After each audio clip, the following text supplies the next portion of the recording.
All around this community, people and businesses are taking action to protect water. We all rely on clean drinking water for our health and economy.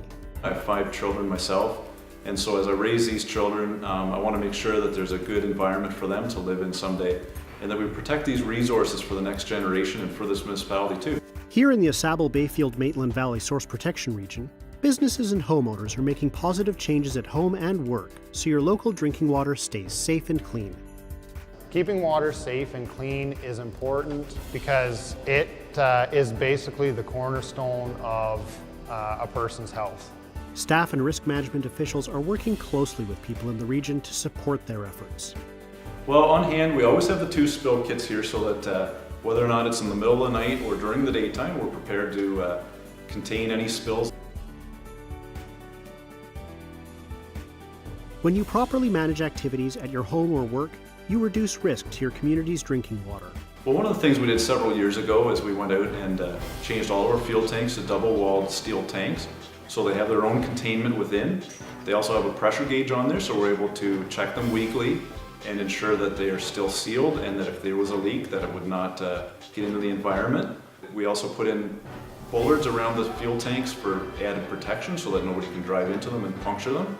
For the water protection and the wellhead protection, it's very simple things and very practical things that should be done regardless of whether you're consciously thinking about the wellhead in the first place. Here are some ways you can reduce risk.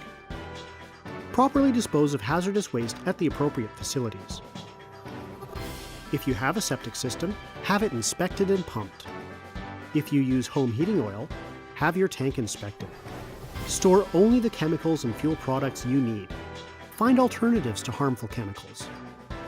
Reduce the amount of chemicals you store and improve storage to make sure pollutants don't end up on the ground and in your water. Follow best practices for applying pesticides, fertilizers, and nutrients. If you have a well, ensure it is sealed properly and avoid application near that well. If you have an old or unused well, have it decommissioned properly by a licensed well technician. Prevent spills and have a spill prevention plan for your home and work. If a spill happens, contain the spill and report it immediately. My job starts when the water leaves this facility. So from this facility to the customer's tap, that's my role in this utility. I enjoy working for the community. It is satisfying knowing that the work that we do makes a difference. Thank you for being a water champion. For more ways you can reduce risk to drinking water, visit sourcewaterinfo.on.ca.